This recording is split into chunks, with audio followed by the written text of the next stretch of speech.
But a tariff is a tax. He just called y'all pussy. Talk your shit. Talk your shit, Pete. I'm just saying. But they should be shamed.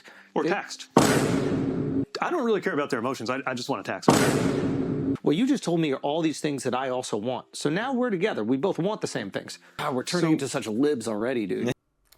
What's going on, guys? Phil here, back today with a video that I wasn't really planning on making. I actually have quite a lot of videos kind of in progress right now, but we got a lot we're working on. Today brought a surprise. We got a drop from a podcast that I don't typically listen to that much. I've watched the occasional episode. They did have Trump on, so I of course had to watch the Trump episode. But Flagrant with Andrew Schulz made a episode featuring Pete Buttigieg, who he had originally ran for president, as a Democratic nominee, and it seems like he's posturing himself to potentially run again. That'd be kind of interesting. But to be honest, outside of name recognition and like knowing that he was the gay Democrat that ran, I've never really taken too much of a look at Pete. I don't know a lot about him or his platform or what he believes in, anything like that. So I was going in pretty blind. And like I said, as far as I know, Flagrant is definitely not a political podcast. It's not like a very, I don't know if it's the best word to use, but like highbrow show. It's a comedian podcast, and that's okay. I love comedian podcasts. It's just not where you would expect to always be getting your news from or your actual political figures. It seems that as time goes on, that's changing. It seems our media dynamic's a little bit different now. I can kind of get behind it. It's nice seeing a politician, like Pete, not only have to have good answers, but have to have good interactions with people. You get extended amounts of time with them where, like, as bad as it kind of sounds to say, you get to see if they fuck up at all.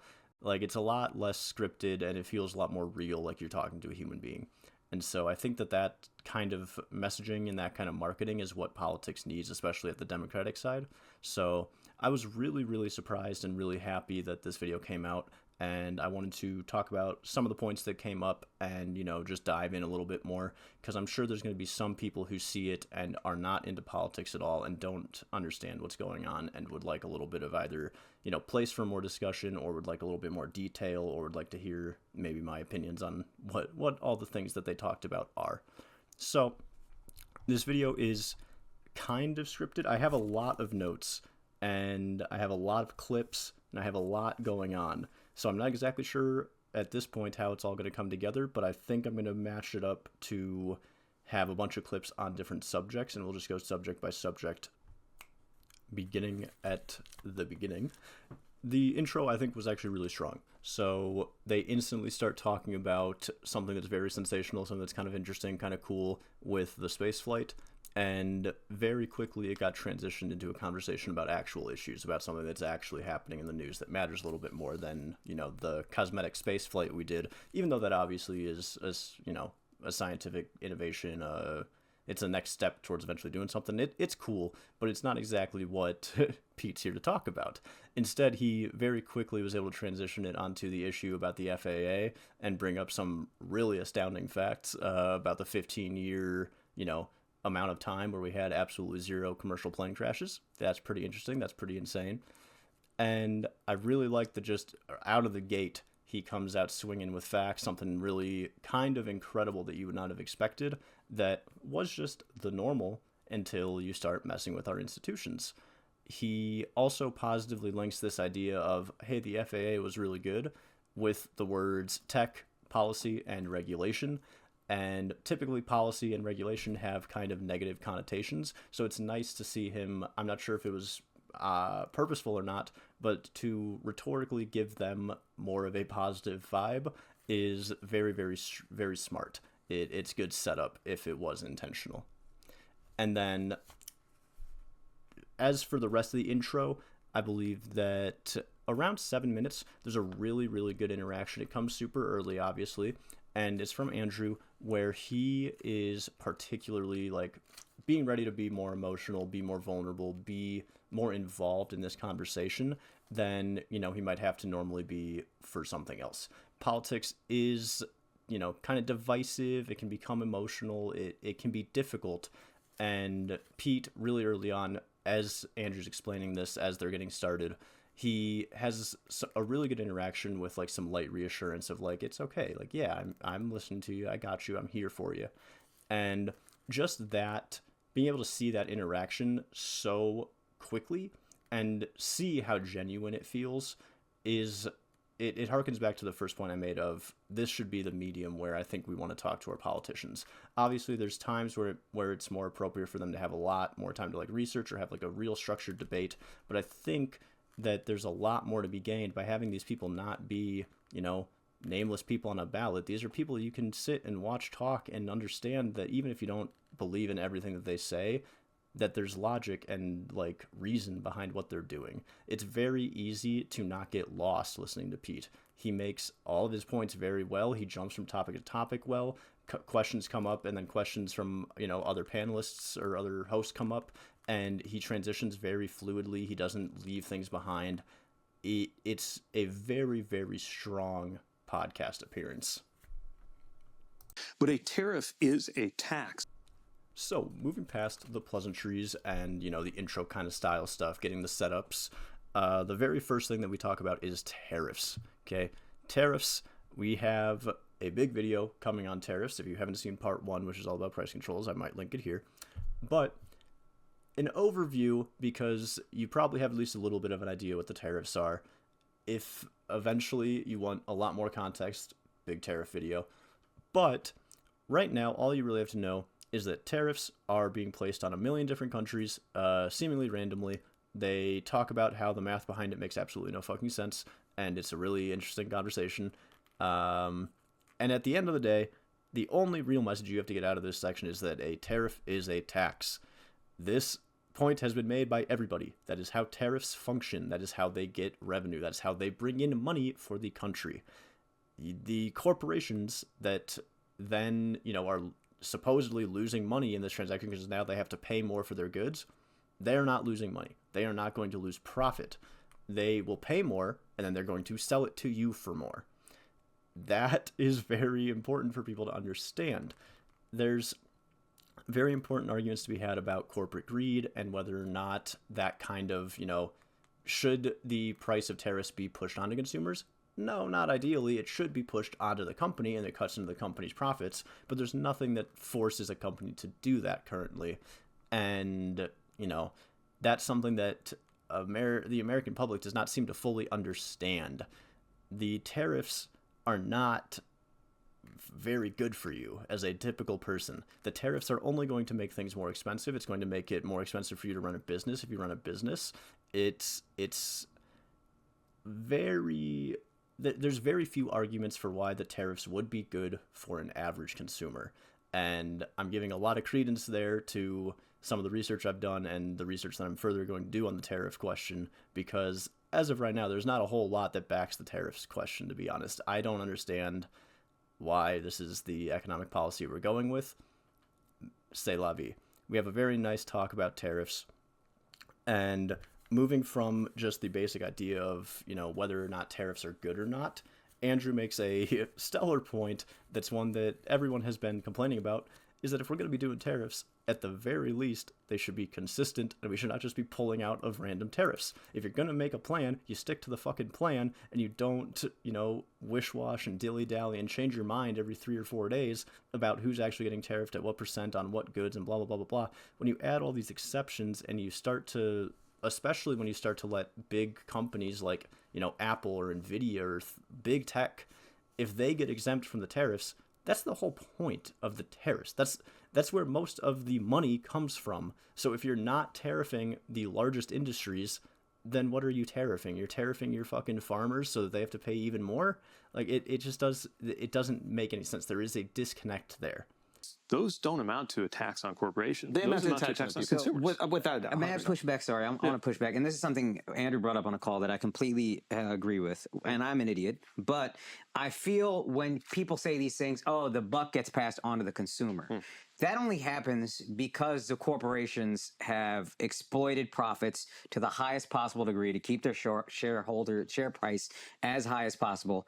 Things have gotten more expensive over the past 50 years, every year. It's not just inflation. I think corporate greed is a big part of that. So why is it that now that there's a tariff, their profit has to stay the exact same and nobody's looking at them as perpetrators of any kind of greed? And it's just, oh, the United States government is deciding here's a measure to help middle America, and now we have to we have to eat that. But how is making middle America pay more a measure to help middle America, right? I mean, Well, I would, and I don't.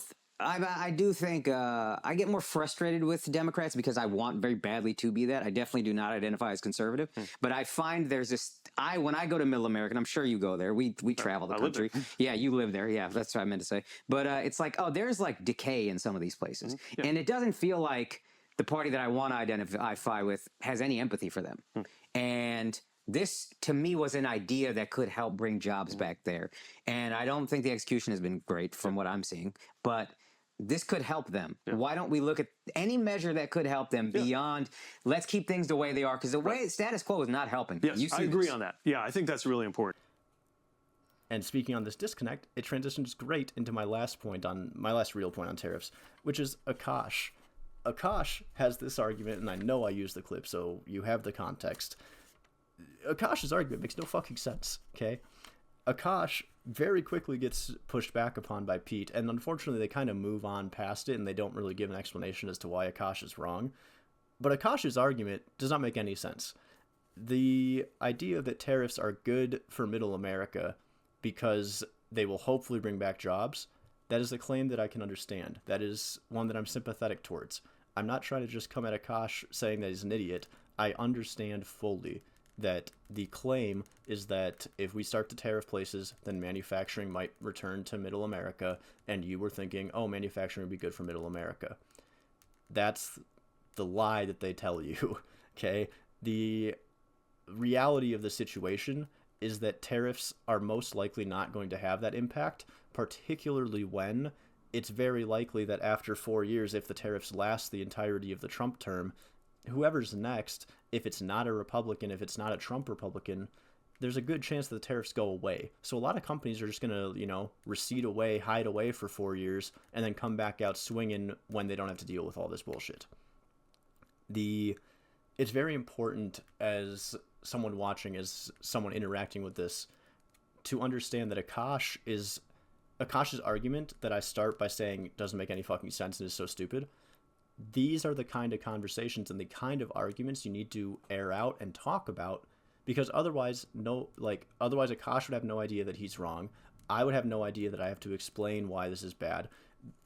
And there's room for pushback. I wish, obviously this is a one-sided video, one-sided conversation, but you can have this push and pull of like, okay, I understand where you're coming from. Your core thought here is I want to help middle America.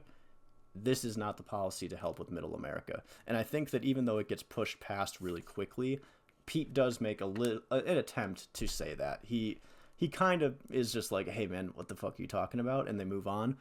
I wish it would have been handled a little bit better, but that might have been an editing trick, or, maybe the conversation just doesn't always flow that way. But I wish we would have seen a little bit more on that subject. Right. And what we're seeing instead is this really chaotic, grab ass policy where he changes his mind every couple of days on things. Right. And that makes it that much harder, especially if you're a small business, or if you're a giant corporation. You have all kinds of hedges and ways you can maneuver through this. Or they'll just remove the tariffs. That was another thing that really frustrated me. If you're going to put the tariffs on, put them on everything. Seems to me hold it. Yeah, right, you now don't. They're picking and choosing what they're going to. Yeah, so now Apple doesn't have the tariffs, and it's just But to me, that frustrated because Apple is the one that should be paying more than anybody. They're the one that parks their money overseas. They're the one that's skirting the taxes. The mom and pop businesses that are fucked by the tariffs are still going to have to pay. So now you're disproportionately punishing the people that are actually doing the right thing for the country in the first place. If it was actually about government efficiency, I'd be all for it. But it's not about that. No. What is it about? It's about power. Look, I'll give you an example. Yeah. Because you telling me people in government are concerned with power? I know. It's shocking. This is insane. I know. Hot take. Truth bombs being dropped on Flagrant. After talking about tariffs, I believe that the next best way to structure the things that I want to talk about is we're going to be talking about the role and the importance of power within government. And this will segue into a section later on what the government ought to do, but I have a lot of clips that will be more suited towards that exact, pieces that just fit in better there. However, starting on the topic of power, what is really happening right now, okay? Going back to Akash's idea, if the tariffs are supposed to be helping middle America, and I'm telling you they're not, what are the tariffs actually accomplishing? And this is something that we definitely don't dive into during the interview, and it makes sense. It's a very large topic. It goes way out of frame of what they're doing. But with the tariffs, what's essentially happening is we are putting all of our current alliances, relationships with other countries in jeopardy. We essentially did a blanket threat against the entire world that we want to pay less for our goods, and we need to bring, we supposedly want to bring manufacturing back to us. So we're going to make global trade as a whole more difficult because we are such a hub of global trade.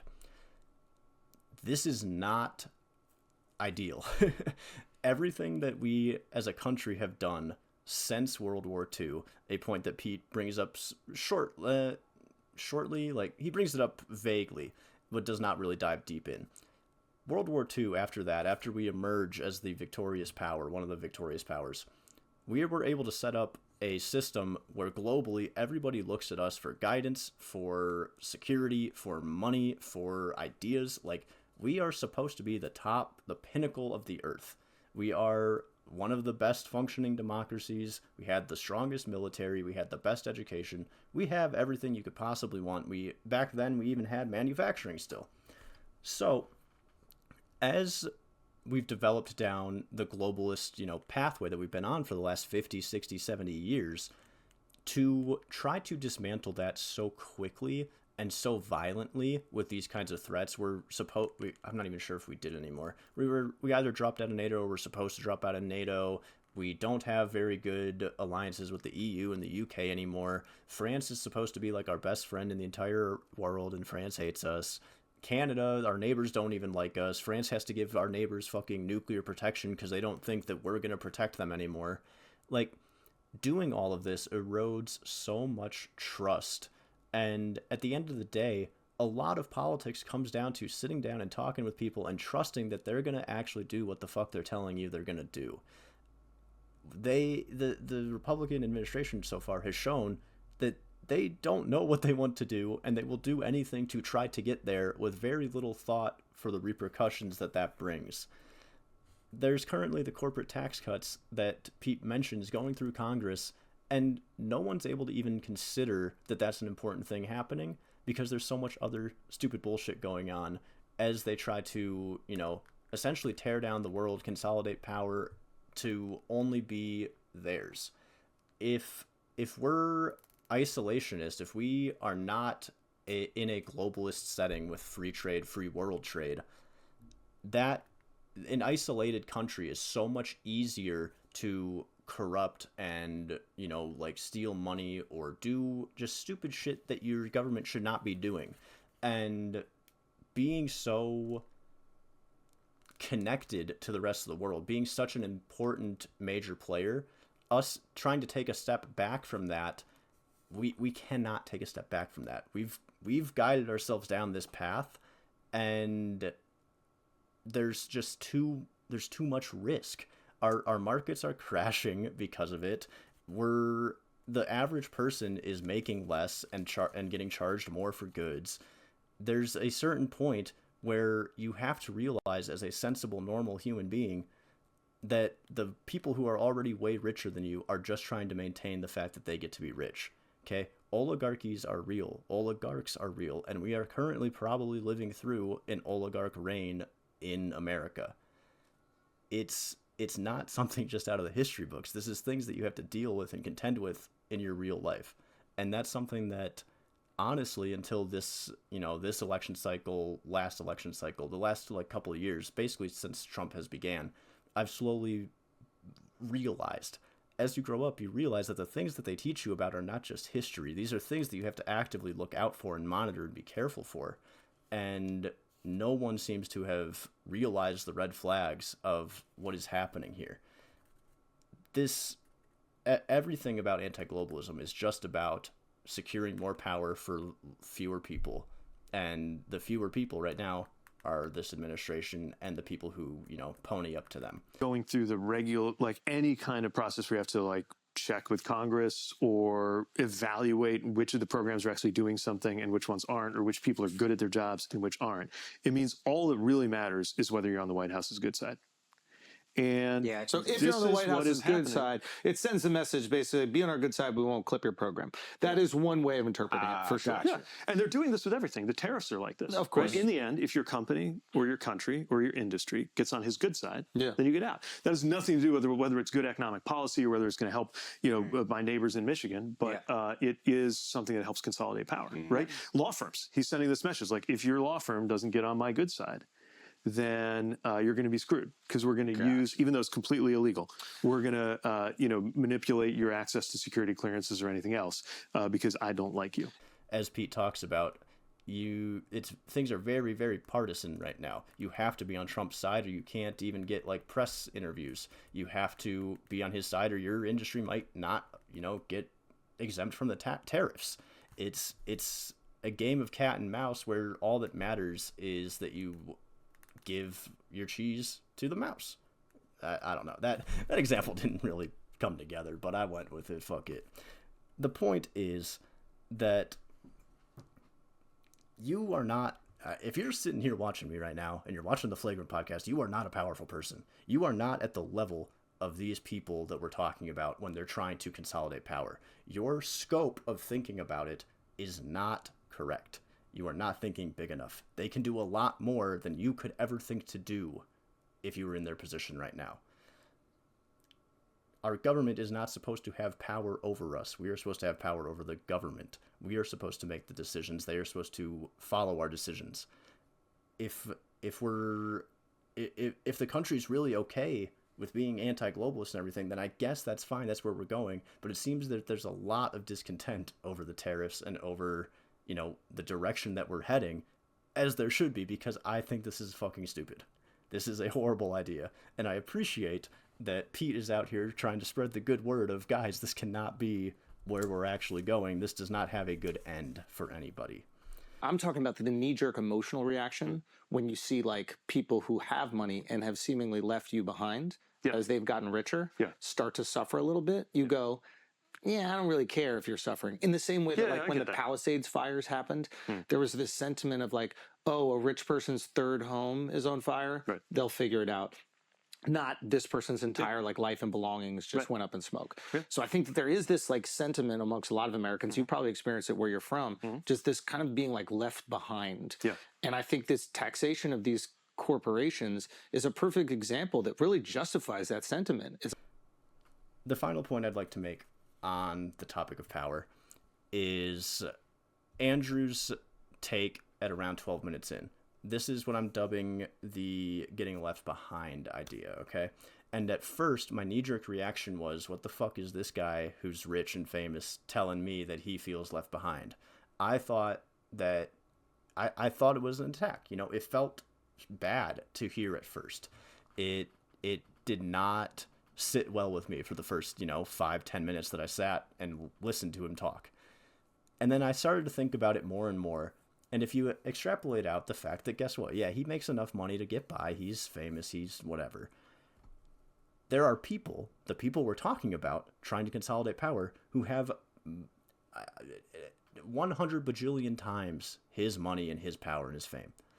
Those people are leaving him behind. Those people are leaving us behind. We are so much closer. You could be making $0. You could be a 12-year-old kid, and you are closer to Andrew Schulz than you are to someone like Trump, okay? We are all the collective. We are together. We are all being left behind. You can't get upset with Andrew for this take because, it's a famous guy telling us that we need to pay more in taxes. He's not telling you to pay more in taxes. He's saying we need to find a way to tax the people who are actually fucking us, the people who withhold all this wealth and are able to find ways to hide it in shell companies and offshore banks and shit like that. Those are the people that are fucking everybody. And Andrew has a great point on how they were able to use the economic system in place in America where to buy into the system, to go into it, you assume that you will then have to pay back into it. Like that's not even an assumption. That's a requirement of writing on is when I make this business, I will have to put money into taxes from my business. If you're able to then circumvent that, that needs to be removed. because it leads to people being able to consolidate so much wealth and power that they're able to leave everybody else behind. Think about what it means if you get caught or accused of, like in his case, being mixed up with a foreign government and making policy decisions based on that. Being a politician. And but that can't be how low our expectations are. That's how we all look at Hold on. all But Pete, politicians. during your This section I want to do all about on expectations and perceptions, because it's something that came up multiple times and it's something that I talk about a lot. And this was a very good wake-up call to see how disillusioned people really are with, the political system, especially people who make considerably good money. None of the four guys on this podcast are really, going to be hurting for it right now. So it's interesting that even though they're, I assume, getting by just fine, that they still don't have any, trust in the government to do anything. We have no faith in government getting shit done because we don't see a lot getting done. less faith. I think Less faith. Yeah, I think and that faith I has have been almost reduced. none. I'm going to be completely transparent. I have almost no faith anything will get done. Most of the time you would think that kind of discontent would come from people who are not making it by, think that they deserve more, think that they need handouts, like whatever bullshit you want to give this, this fictitious group. But to come from people who are well off, it just seemed odd. Everybody should, ideally, respect and care about both their politicians and their local government. And we are not in a world where that happens right now. That's something that has to change. That's an expectation that growing up no one ever set for me. I don't know. You learn how government works. You learn there's local stuff that goes on before you have to get to like federal stuff. No one talks about local government. No one talks about the people that actually are influencing your lives and how you can go and influence your life too. But the idea that, everyone should in the back of their head at least have the vague thought, we live in America, I can go and do something. The fact that it seems this entire table of people does not have that thought, and Akash openly admits to having absolutely no faith in the government doing anything. It's like, dude, you might not be a government worker, but you are the government. We are the government. That's the whole point of the democracy, is that we can go out and fix things. Now, is it way more difficult for, getting a bunch of citizens to actually go and group up and go and do something? Of course, that's why we have government officials and people we elect who do this shit full time. But in the worst of it, we can go and rise up, we can go and revolt, we can go and protest. Like, we've seen it happen recently, time and time again. The last 5 years have had plenty of protests of sorts. We can change things. So it's just so odd that, like, everyone is so pessimistic that things can't get better. Yeah, things are shitty right now. People in power are shitty. People in power are doing bad things. The systems that we have in place, if Trump was to be elected in some no-name country in the middle of, South America or Africa or somewhere, he could just run rampant and there would be nothing stopping him. At the very least, our systems in place right now are trying to keep him at bay, trying to make sure that we are able to maintain, some form of the society that we had before he got in, because if he was anywhere else, we would be so much worse off. That's kind of my spiel on the expectations of what, how bad the government should be. Something that I think is a little bit more important, and I go back and forth on how much this actually matters and how much of it is an issue with our education and keeping people informed post-school and like making sure that people are actually involved in politics. But I digress. I think that the perception topic is really, really interesting. I love that Pete brings up the argument that it's very hard to publicize good, normal things happening. If you write a story that, hey, guess what, we built a bridge, people go, oh shit, we have a bridge, and they move on. If you want to help them, say the thing that you think they need help with out loud, directly, and say that you're going to do it, and then endeavor to do it. We already expect you guys not to do it. So the least you could do is fucking lie to me. The last point I'd like to make on this section is about perceptions. And I think that the most important 2 minutes of the entire podcast is going to play either now or just played. Completely wrong, but they made it feel like we're going to let the school do whatever they want to your kids' balls. Right. That's No, that was their message for sure. And, they- they talked about more about that than they talked about the economy. anything College else. for Than they them anything is one of the else. greatest political ads I've ever seen. No in my life. question, it was incredibly effective because it made it sound like that was all we cared about. And you didn't have a message of something that you cared about that was loud enough to refute that. Or again, controversial enough to get people as excited. Because our I don't message even in know. a way is What like, did you care about? I want everyday life to be better. That's what they want too. You get up in the morning, yeah, but importantly, like all the controversies are over what that's like. Like I want you to be able to get up in the morning, and the first thing you do is you commute to work, and by the way, if you're on an EV, I want that to be affordable for you, or if you're on public transit, not to get back into the subway situation, but I want you to have good public transit to get to where you're going, and then when you get to that job, I want you to be paid well, and if you're about to have a kid, I want you to know that you're going to have parental leave when you have that kid, and if you don't want to have a kid, I want you to have the right to choose whether to have a kid, which means access to birth control and abortion, and those things that give you the freedom to decide on that, and if you already have a kid, when you pick them up at school, I want that school to be good, not having its funding slashed while they set fire to the Department of Education.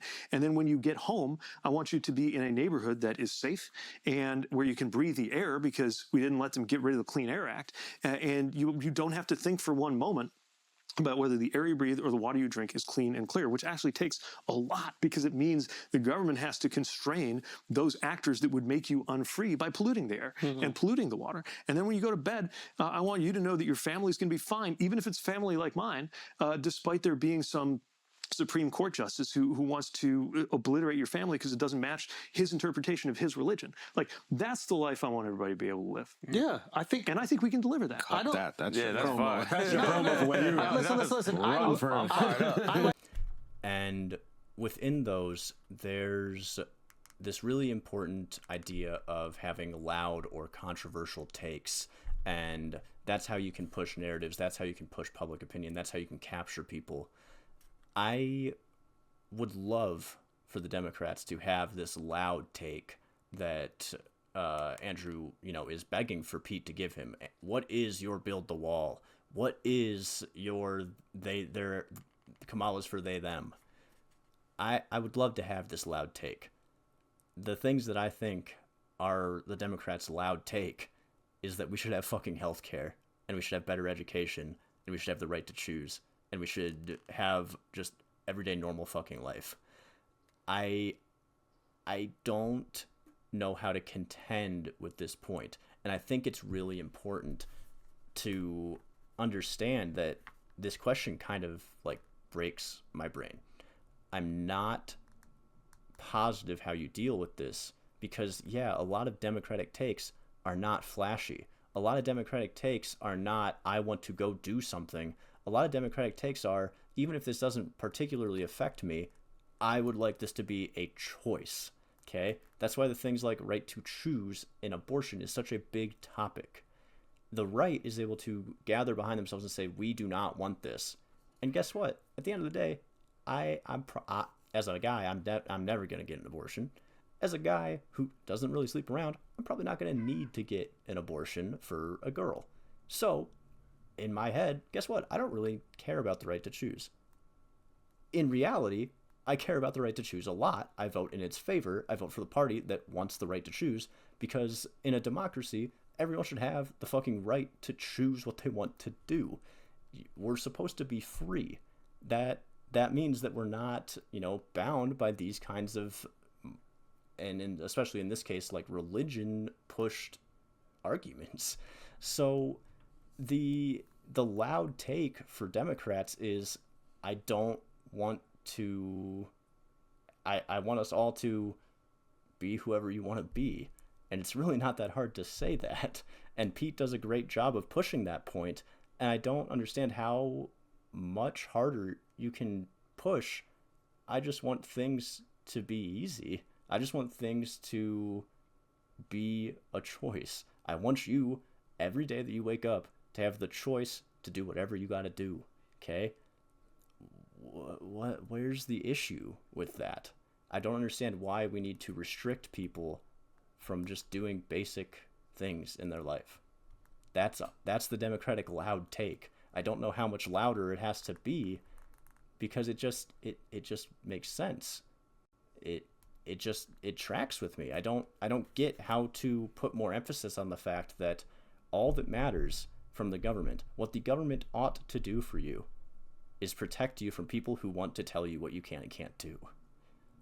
This is just plain and simple the most obvious example of one side is telling you what you cannot do, and one is saying, yeah, you could use that if you need it.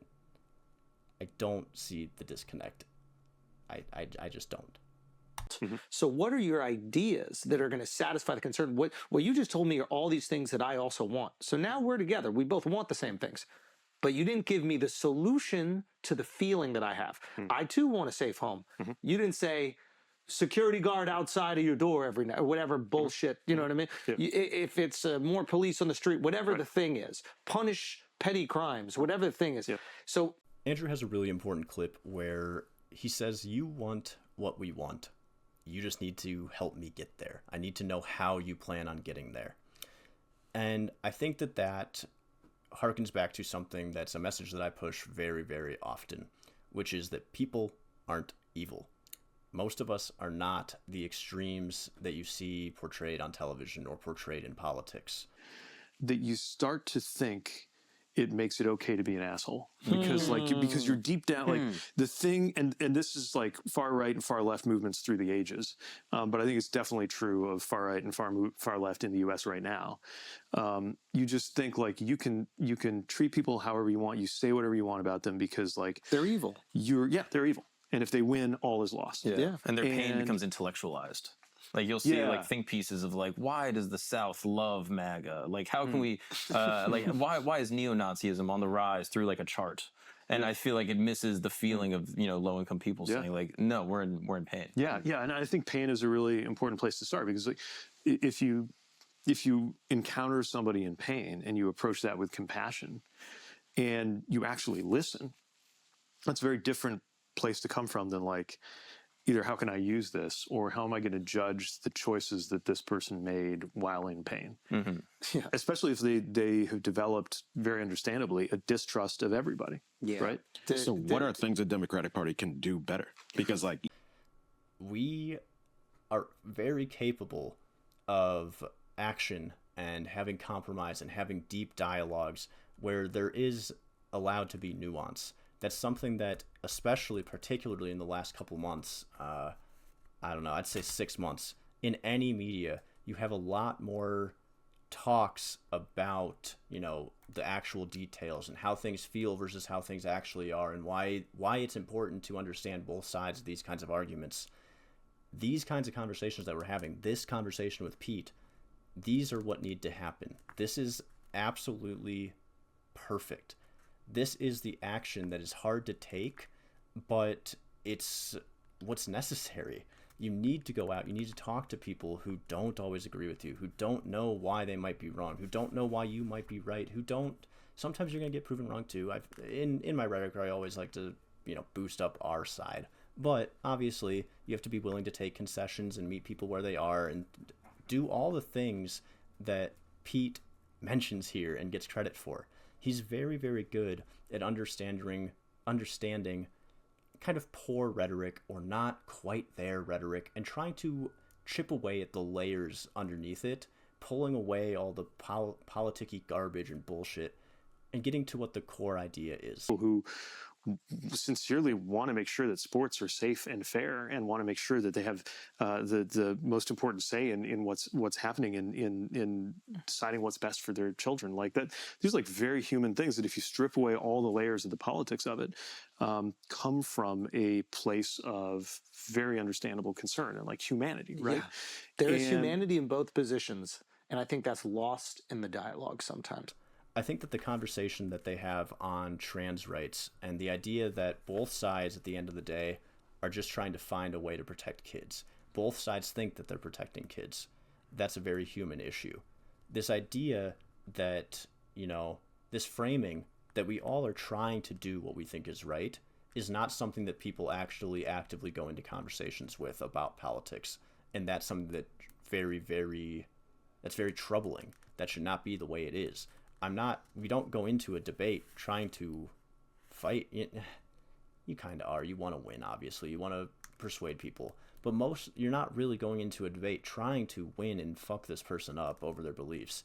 You're trying to understand where you're both coming from, figure out how you can try to compromise so that both of you are happy. That's the ultimate goal, even though it doesn't feel like it most of the time in our current system. And I really, really found the point on, meeting people where they are, talking to people like they're a grandparent who have, they have some good to give. They're trying their best to say what they're trying to say. And sometimes they just, aren't able to get it out the right way or the politically correct way. You need to be able to be very accommodating and compromising with people. And that's something that the left has shown they cannot do. Factory in, what'd you say it was, Iowa? Kokomo, Indiana. Howard County. In Indiana, right? It's like the average person might not know about that. They don't know about these factories being built, but you have to meet the average person where they feel emotionally. Yeah.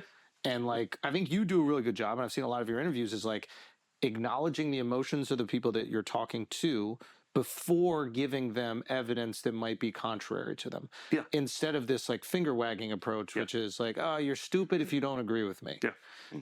Really important. But just quick, like, I think it'd be that they're very isolating over, perceived slights or perceived wrongdoings, little things. Look past the little things. Get rid of the bullshit and just talk to people where they're at about the issues that matter, because at the end of the day, we have, as the Democrats, we have the right idea. They will see that if you're able to talk to them, not like you're finger wagging at them, but instead like you actually give a shit about what they're going through. But like, to me, politics is a process of making decisions about how we're going to have laws and rules that all of us have to live by, and how we're going to spend resources that all of us are paying into. And for that to make any sense, there has to be a process of encounter. Like, we have to be encountering people who don't think like us and don't view the world the way we do, both in order to actually legitimately become smarter and better and make better choices and have better positions, and just in order to persuade. There's no persuasion now, or I think there's not enough persuasion. And that's why we have these 50-50 elections, like this current election. The president won. He says it was a landslide, but like, we used to have actual landslides in this country. Reagan, Mondale, that was a landslide. And I think that my party should aspire to be like a 60% party. And I think we could do it, because most of the issues that most people care about, not all, but most issues, taxes, abortion, guns, educate, like things that affect how your day-to-day life goes. Healthcare, for sure. You think guns is one of them? Yeah, I mean, maybe, look, obviously there's a big divide. Depends on on where. But if we're talking about like, I think there's support for regulation, there's support for background checks, but I don't know if I would like think about what the it election on says. guns. Sure. But what I'm saying is like something like universal background checks, that's got like between 80 and 90% support. Yeah, I'm 80% of Republicans are supporting, and they're trying gun to owners, reverse and it. yet we don't have. Yeah, like it's hard to even hold on to what we've got, right? Yeah. So anyway, my point is like my party should be by the numbers doing better than it does, because more people agree with us more of the time on more policies than not. Our last topic is going to be about a specific question that one of the guys on the left couch posed, and I gotta say right here, the left couch hosts, who, as far as I know, typically don't really talk a whole lot. They kind of just interject here and there, and they're all comedians, so they make jokes and stuff, but most of the time they are not front running the conversations. Both of them were great during this. They were fairly quiet and respectful, and they listened, and then they jumped in with really good questions. They were not trying to steal the show. They weren't trying to waste time. They had very, very strong questions. And one thing that, the white guy on the left had talked about was the idea of the conservative versus liberal paradigm. I'm sorry, I feel like the thing we're kind of skirting, touching on a little, I'm curious what you think. It seems like from a political philosophy point of view, it's easier for conservatives when looking at the conservative liberal paradigm, because for liberals, they have to have a direction to go. they have to say, where are we going to go? And it seems like within the Democrat Party, there's a fracturing or like a bifurcating where you have the anti-Trump people that are like, we just hate Trump. And then you have sort of the economic, leftist liberal that says we need to tax the rich. And then you have sort of the social cultural war, Democrat that's like, we need to support all the downtrodden Different people. ideas for progress. And it seems so, spread and disorganized, whereas the conservatives just have to say, let's go back. And they can point at all the liberals and say, look how crazy they are. Let's just go back. Yeah. And so it seems like it's way job. easier for the conservative. Oh, no question. Yeah, I mean, When you're talking to a Democrat, not only are you talking to them saying, hey, what do you think is wrong? You're also asking, how do you fix it? And it's not really just how do you fix it, it's how exactly do you fix it? Like, if I was to, get you in office, what is actually the plan to fix it? Don't just give me bullshit. Don't just give me words. Don't just say we can do it. And I think it's really nice that they brought up this fact, because it happens constantly, and it's really not exactly fair, and it's not exactly easy to cope with. Because yes, as a Democrat, you're typically going to be the one pushing boundaries, pushing for new things to happen, pushing for change. Okay, there's a reason that Republicans are called conservatives. They like the past. We like the future. We like pushing forward. The idea that just because you're able to recognize something is bad doesn't mean that you can actually fix it is not how politics works. The entire purpose of anyone that is pushing to a democratic agenda, the reason they got into politics was to go and push things they think makes the world better. So if we're coming at you saying this is wrong, this is bad, we need to change this, why do we need to change it? Well, because the world will be better if we change it. That's just the basic, base one of understanding why are people talking about politics? Because we want things to be better.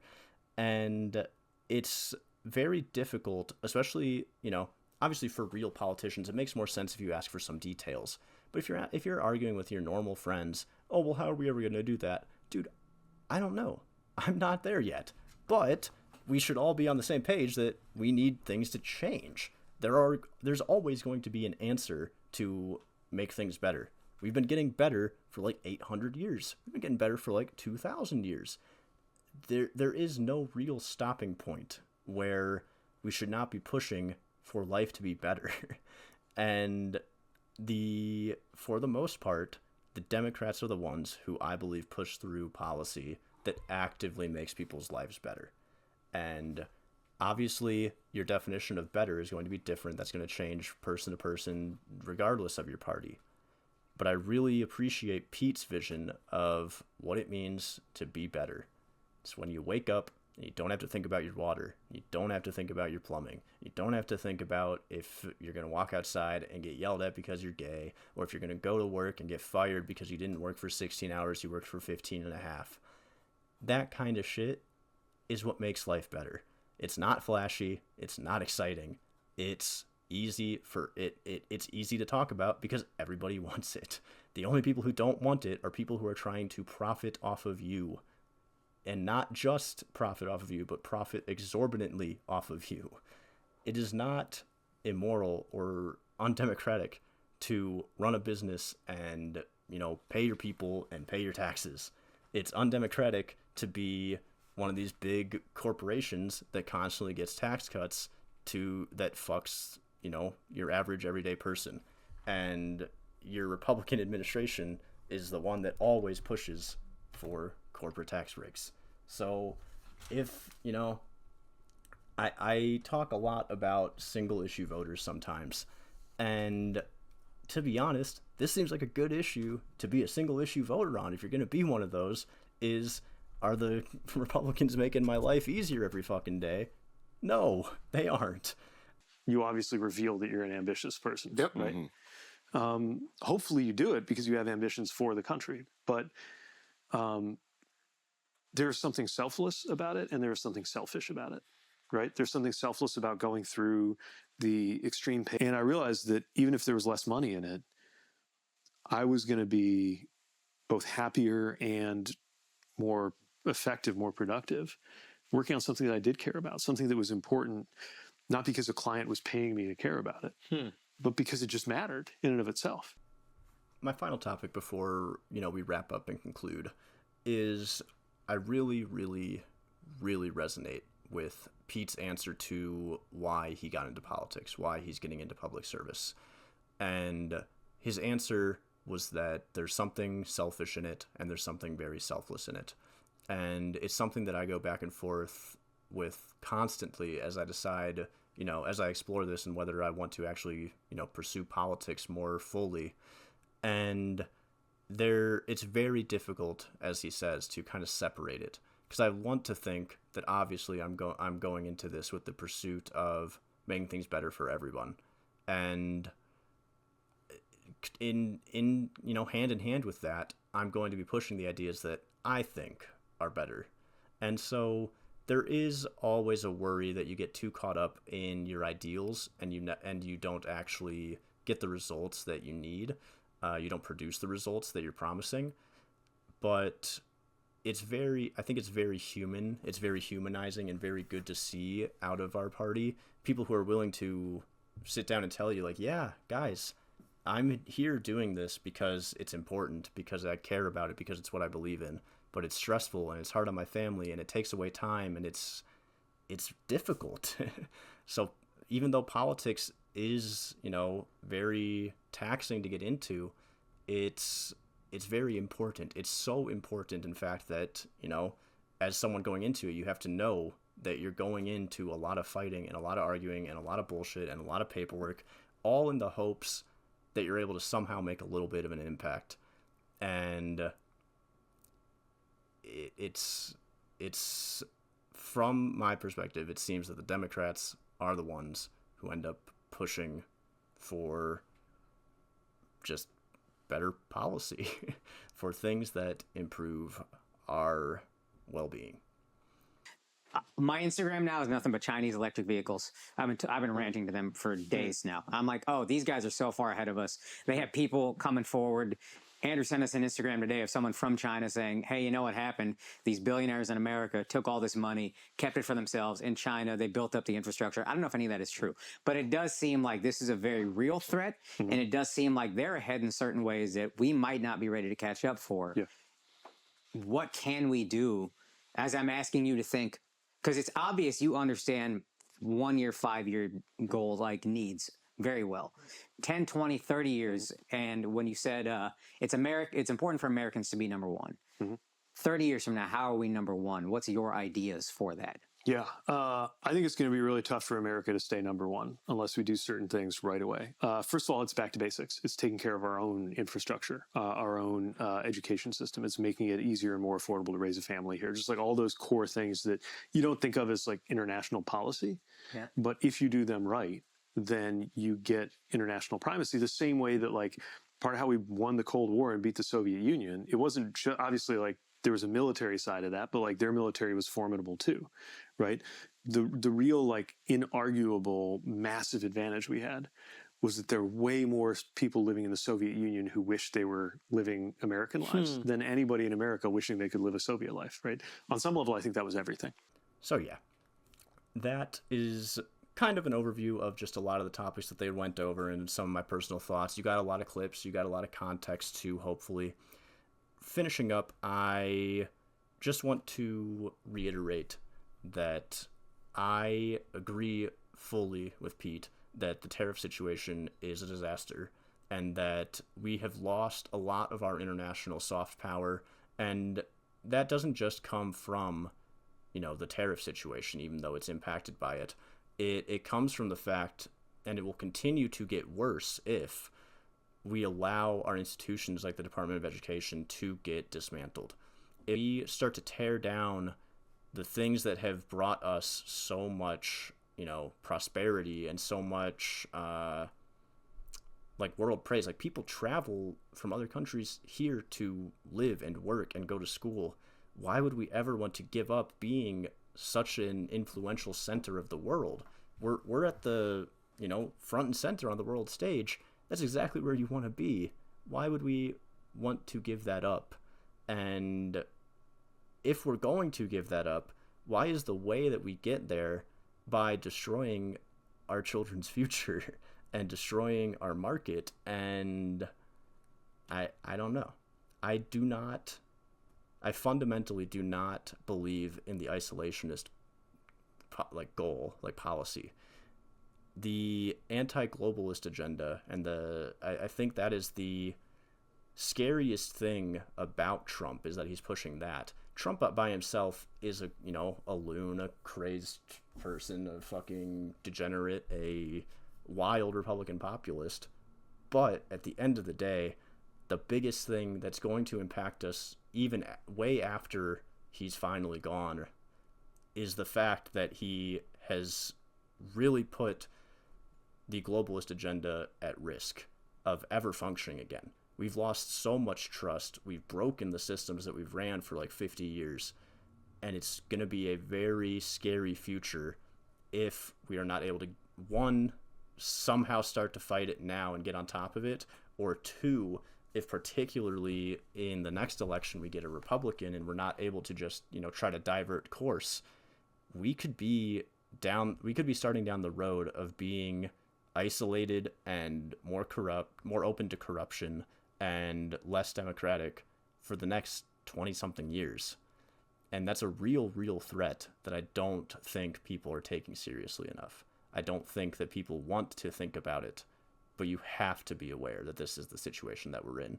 And hopefully with people like Pete, espousing the good word of democracy and eventually running for something important like president again, perhaps we can, salvage our future.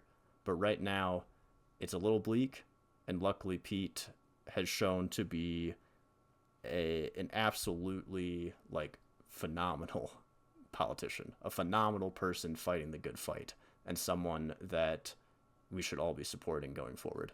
So thank you guys so much for watching. Appreciate you taking the time. If you have any thoughts, concerns, anything like that, feel free to leave it in the comments. Make sure to like, comment, sub, all that bullshit. Go follow the Substack. The Substack's way more important than any of this, I think, because eventually I think that's easier to monetize than YouTube. But yeah, thank you guys so much for watching, and I'll see you guys next time. The folks who are saying government got this wrong, which might be true any number of times, what they're really saying is the policies of this person in government got it wrong, but they don't have an answer. Their answer is burn it all down, right?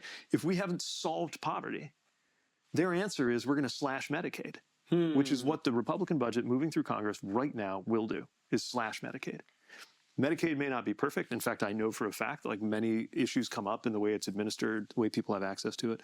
But I also know for a fact that if your answer to that is just to cut out a bunch of poor people, or VA, any veteran can tell you the horror stories of all the times things didn't go right in dealing with the VA. But if you think the answer is to just cut it or privatize it, that's not an answer. Right. We can do better than that. And I think my party's